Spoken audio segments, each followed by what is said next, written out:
Irmãos, nós vamos nessa noite compartilhar mais uma mensagem dessa série offline.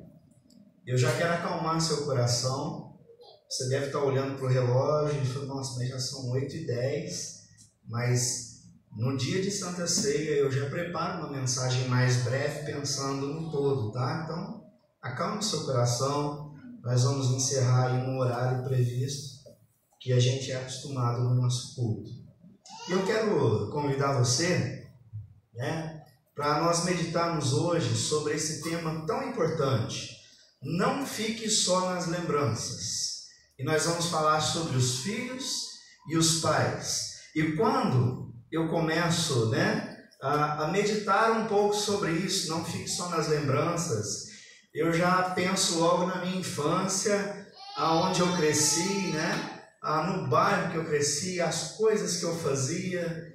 E alguns aqui, eu sou nascido aqui em Franca, alguns são nascidos aqui, e muitos, obrigado Luiz, muitos dos irmãos aqui, alguns dos irmãos, vamos dizer assim, eles tiveram essa mesma experiência que eu na infância. Eu fui criado ali, no meio daquele campinho do Piraju, não é, Marrom? O Luiz Paulo também já jogou muita bola lá. E a gente gostava demais, eu passava o dia inteiro. Eu não via a hora de entrar de férias para ficar o dia inteiro jogando futebol lá. E quando a gente estudava, era meio período e o restante era jogando futebol no campinho do Piraju. E ali, Carlos Henrique, a gente tinha muitos momentos bons. Aí veio o pastor Joemar, comprou um terreno, construiu a casa dele lá e acabou com o campo. Acabou o campo, não tem campo mais. Mas eu lembro também que em alguns momentos o meu pai era pescador, e quando ele chegava da pescaria era um momento muito gostoso. Naquela semana a gente reunia e assim, a família é muito grande. Imagina, nós somos em 8 irmãos, mais o meu pai e a minha mãe. E meu pai convidava meus tios, que também eram 6 ou 7, e cada tio tinha uns 5, 6 filhos, e fazia aquela fritada de peixe. Imagina como é que era aquilo.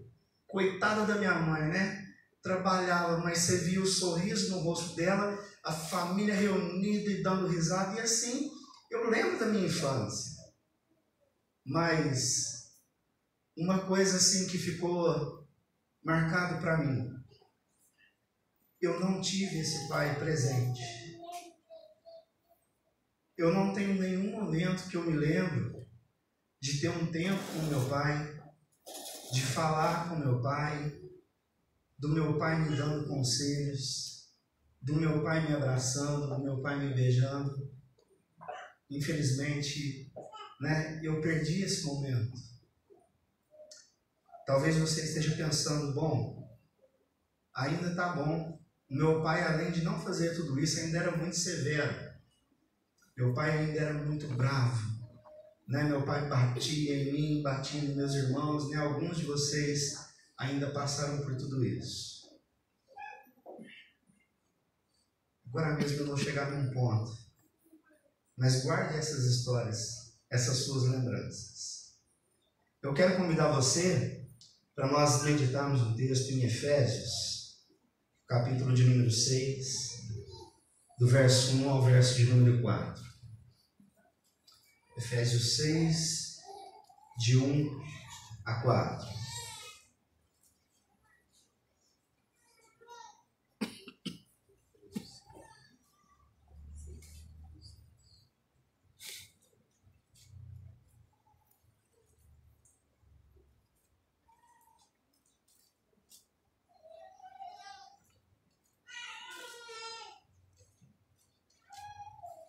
A palavra do Senhor diz assim: Filhos, obedecei a vossos pais no Senhor, pois isto é justo. Honra o teu pai e a tua mãe, que é o primeiro mandamento com promessa, para que te vá bem e sejas de longa vida sobre a terra. E vós, pais, não provoqueis vossos filhos à ira, mas criai-os na disciplina e na admoestação do Senhor. Amém. Até aí. Antes de falar um pouco sobre o texto, uma pessoa assim, né, e preparando essa mensagem, a gente vai pesquisando e buscando algumas coisas. Uma pessoa que também sofreu muito com isso, né, com seu pai, de severidade, que foi levado assim, teve uma infância e uma adolescência muito difícil nessa questão, foi Martinho Lutero. Eu não sabia disso. E olha só que interessante, né? Martinho Lutero, ele ainda deixou até uma frase dizendo o seguinte: retém a vara e arruína o menino. Isso é verdade. Pega só essa primeira parte. Se você retém, se você não bate, se você não educa, você arruína o menino. E ele fala, olha, isso é verdade. Mas junto à vara, tenha uma maçã para dá-la quando agir bem. É claro que aqui ele está expressando esse sentimento e essa experiência ruim que ele teve na infância. Com certeza a segunda parte da frase ele não teve quando ele estava crescendo ali sobre os cuidados do seu pai. E é interessante quando eu olho para o texto e algumas coisas que nós temos que buscar e aprofundar no texto e entender como era a cultura da época, mas como Paulo também vivia em meio dessa cultura. Eu não sei se você já ouviu falar sobre o pátrio poder romano. O pátrio poder romano, ele era o seguinte, né? Era uma lei que existia na época do apóstolo Paulo, e esse pátrio poder romano, ela diz que essa lei dizia que o pai, ele tinha o poder absoluto sobre a família, podendo até vender os seus filhos, castigá-los severamente e, se precisar, bater até morrer. Ele tinha direito até a aplicar a pena de morte. Ele não só tinha o direito da pena de morte, mas aplicar a pena de morte. Então você começa a traçar uma ideia, né, de como era a sociedade, como era a educação dos filhos e como os filhos eram tratados. E nesse pátrio poder romano, tem uma carta muito antiga, até mesmo antes de Cristo, essa carta ainda é preservada, de um pai que ele precisou fazer uma viagem e ele recebe uma carta da sua esposa falando, né, que os filhos nasceram e ele tinha o direito de rejeitar esse filho. E assim funcionava na época, né? Se o pai, quando a criança nascesse, se o pai se levantasse, olhasse a criança e o abençoasse, ele estava dizendo que aquele menino era bem-vindo dentro de casa, mas se ele levantasse e saísse andando, virasse as costas, significava que ele era rejeitado e ele não fazia parte da família e teria que ser descartado, como alguém faz com um gado, com um animal que está doente. Você precisa jogar ele fora ou sacrificar a vida dele, né, para que ele não contamine o restante do rebanho. Olha só que cultura que eles enfrentavam na época, que cultura que eles viviam na época. E o interessante é que o cristianismo, ele vem e ele anda contra a cultura nesse momento.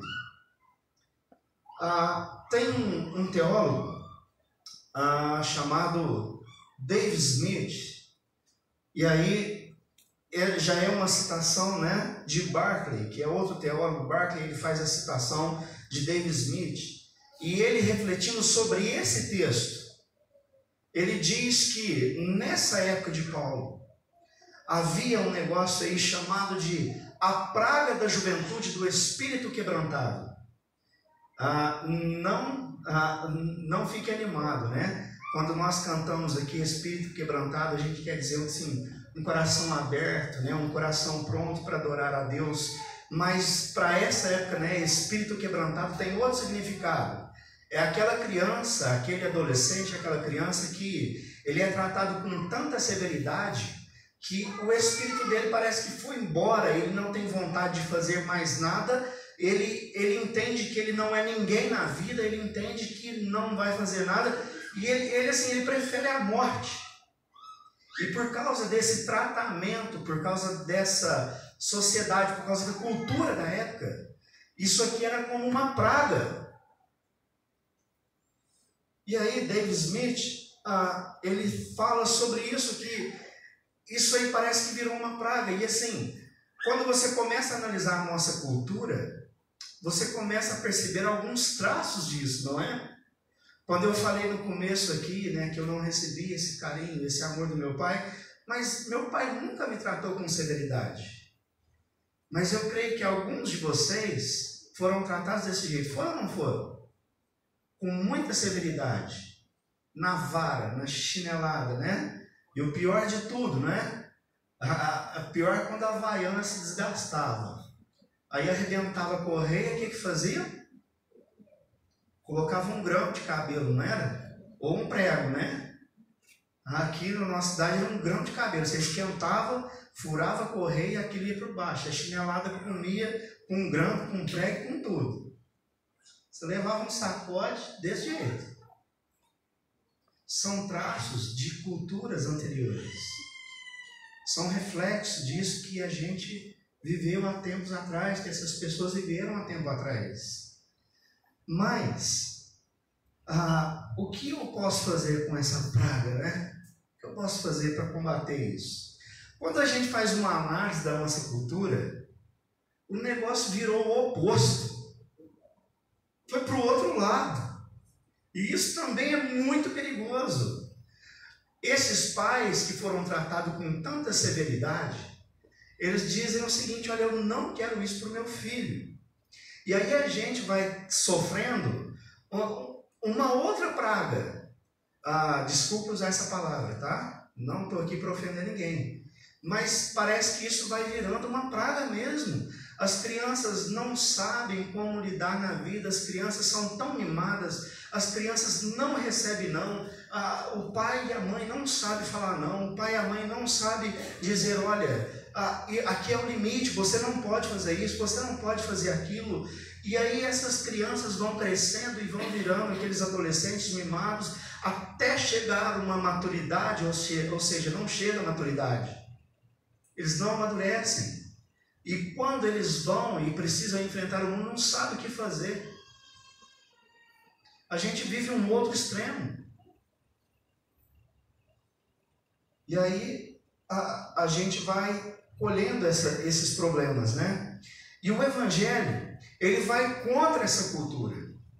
Quando Paulo ele vem tratar aqui no capítulo 6, nesses 4 versículos, né? Se você olhar anteriormente aí, Paulo ele está falando, né? Ele está exortando os crentes à santidade no capítulo 4. No capítulo 5 ele vai falar sobre o fruto das luzes e as obras da treva, o que isso produz. E aí Paulo percebe que ele precisa falar um pouco sobre família. Ele fala então sobre o lar cristão, marido e mulher. E aí quando Paulo olha, ele fala, não, eu preciso escrever alguma coisa para esses pais e para esses filhos, para essa geração perdida.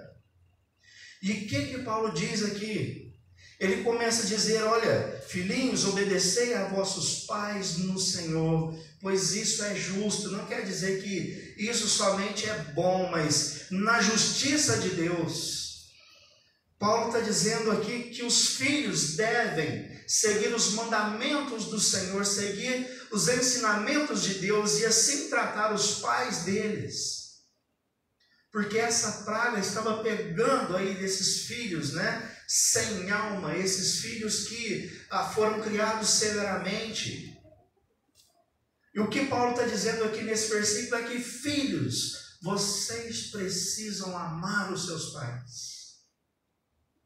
E é interessante que ele não para aí, ele fala dos filhos e ele fala também do compromisso que o pai precisa ter. O dever dos pais também.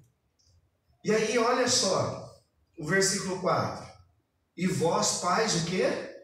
Não provoqueis seus filhos a ira. Depois que eu expliquei a cultura, e você entende agora o versículo, né? Os pais que trataram os filhos com severidade. Não tinha amor. E Paulo está dizendo, olha, a cultura diz que é assim. A cultura diz que o pai tem direito até de matar o seu filho.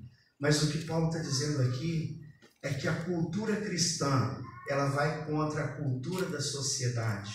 O amor tem que prevalecer dentro do lar. O respeito dos filhos para com os pais e dos pais para com os filhos. Corrigir na hora que é preciso, mas também levar a maçã quando essa criança, quando esse adolescente agir bem. E meninos, adolescentes, jovens, ouçam seu pai e sua mãe. Aprendam a ouvi-los. Aprendam a ouvir os conselhos. Eles têm experiência. E eles amam vocês. Vocês precisam ouvir mais os seus pais. Tem uma coisa que nós chamamos muito de tempo de qualidade, né? Nós fizemos até uma série de mensagens usando aquele livro das 5 linguagens do amor. Mas é interessante que eu disse, né, no começo que eu não tive esse pai severo, mas eu nunca tive um pai presente. Mesmo morando dentro do seu teto, mesmo morando dentro da sua casa. Meu pai era tão distante, mas quando eu conheci o Evangelho, eu entendi que eu precisava perdoar o meu pai. Eu entendi que eu precisava amar o meu pai. Independente se ele foi presente, se ele foi ausente, se ele fez isso, se ele fez aquilo, se ele me deu presente ou se ele me deu outra coisa. O Evangelho ele vai contra o nosso pensamento de vingança, de querer o mal, de querer, né? Olha, nunca me tratou assim, agora eu vou ter que amar o meu pai? Sim, vai ter que amar. Ser cristão e participar de um culto é muito fácil. Nós precisamos criar coragem para seguir os princípios bíblicos. E hoje, eu chego na casa do meu pai, né? O Guilherme vai comigo de vez em quando, ele é a prova disso, né? Meu pai, ele me chama de filhinho, né? Filhinho, senta aqui, toma um café com o pai. Aí eu fico lá um pouquinho, naquela correria, né? Naqueles tantos a fazer. Pai, eu preciso ir embora. Não, fica mais um pouquinho. Ele quer tempo de qualidade comigo hoje. E ele está mais louco que o Batman. Ele começa a inventar umas histórias que o cara entrou na casa dele e está roubando dinheiro. A minha irmã vai lá para limpar a casa. Foi ela que deu uma dica pro cara, porque ela vai fazer cirurgia, não tem dinheiro, o cara veio me roubar para dar o dinheiro para ela. Eu fico, pai, o senhor tá louco. E aí, na última vez que nós fomos lá, eu e o Guilherme, essa semana, a gente saiu lá dando risada de tanta loucura que ele falou. Mas eu amo meu pai. Ele tá lá. Assim mesmo. Deixa eu fazer uma pergunta, eu estou terminando. Pais, tempo de qualidade com os seus filhos. O quanto você tem passado? Peraí, deixa eu lembrar o tema da série, offline. Quanto tempo você tem se desligado dos aparelhos e tem tido um tempo de qualidade com os seus filhos? Filhos, eu ia trazer uma frase que minha filha vai impactar demais. Mas tem um psicólogo que diz assim que os filhos só irão realmente sentir a falta dos pais quando eles fecharem os olhos. Filho, quanto tempo você tem passado com seus pais? Independente do que eles são, ou do que eles sejam, ou do que eles fazem. Augusto Cury, ele, um psicólogo também, ele tem uma frase que diz assim: os filhos não precisam de pais gigantes, mas de seres humanos que falem a sua linguagem e sejam capazes de penetrar-lhes o coração. Não se preocupe em ser o super pai. E sabe de onde vai vir essas palavras sábias? Paulo diz aqui: e vós, pais, não provoqueis vossos filhos a iras, mas criais no quê? Na disciplina e na admoestação do Senhor. É daqui que vocês vão tirar sabedoria. Para amar os seus filhos, para educá-los, para corrigi-los e para orientá-los nessa vida. Mas nós precisamos ter tempo de qualidade. Isso está faltando muito. Aquele tempo que você para tudo e você vai fazer o que o seu filho gosta, ou o que a sua filha gosta. Esses dias, a Joyce está ali, eu vou confessar para ela, mas não é um pecado meu não, é da sua mãe. A Joyce veio lá de Ibiraci e queria ir no shopping com a mãe dela. Você achou a vida aí, Joyce? A minha mãe dela não gosta de ir no shopping, mas eu vou pela Joyce. Eu quero ficar com ela. Tempo de qualidade. Às vezes nós fazemos coisas que nós não queremos muito, mas eu quero estar com essa pessoa. Eu quero estar com meus pais, eu quero estar com os meus filhos. Isso é tempo de qualidade.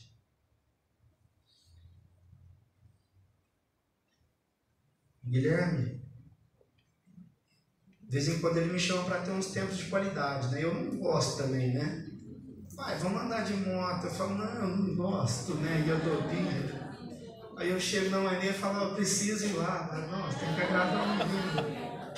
Mas é muito legal o que acontece lá, né? A gente tem um tempo que a gente anda junto, a gente para em umas paisagens junto. E aí eu dou risada dele também, né? Que se eu quiser ver ele levar uns tombos, é só desafiar ele. Eu acho que você não consegue. Aí ele vai e cai, né? A gente dá risada.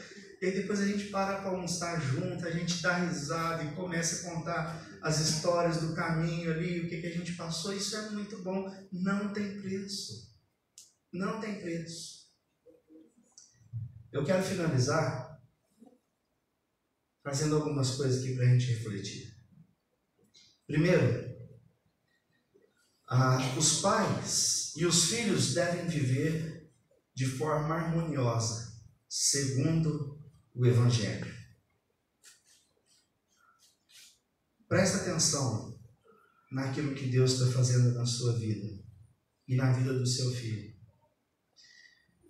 Quando eu penso nisso aqui, me dá um desespero. Sabe por quê? Tem muitos pais hoje que se dizem cristãos, mas estão tão longe de Deus que nunca vão conseguir criar os seus filhos na admoestação, como diz o apóstolo Paulo aqui no texto. Mas tão descompromissados. Eu fico assustado com isso. Não deixe isso acontecer com a sua vida.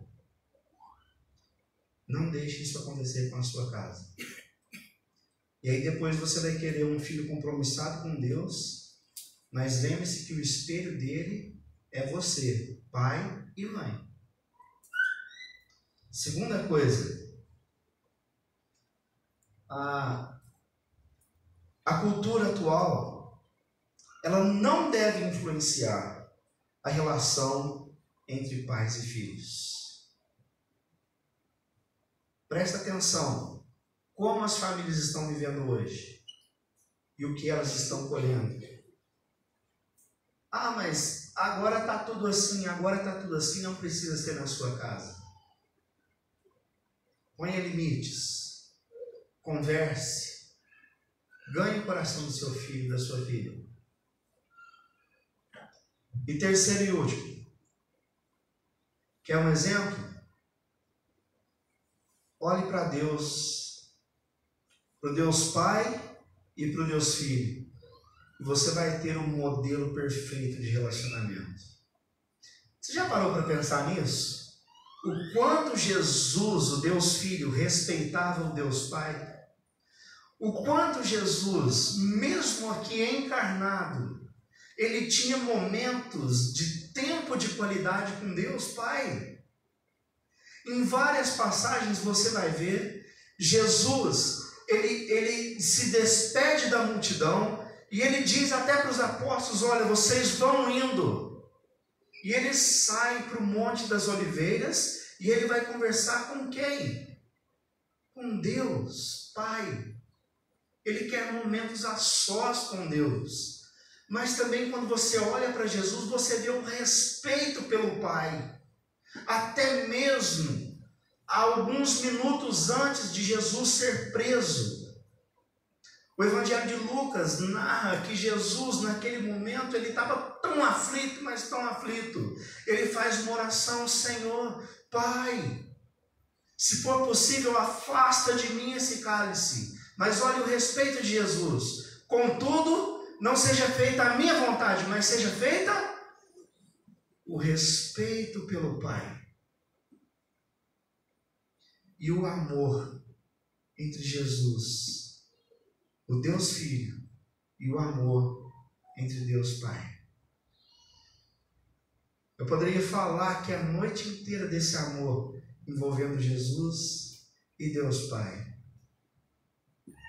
Mas nós precisamos aplicar esses princípios na nossa vida, se nós queremos ter uma família abençoada por Deus. Não adianta a gente cometer um monte de erro e depois lá na frente chorar as mágoas. Cuidado com o que a cultura está ensinando. Olhe para o Evangelho e terás uma família feliz.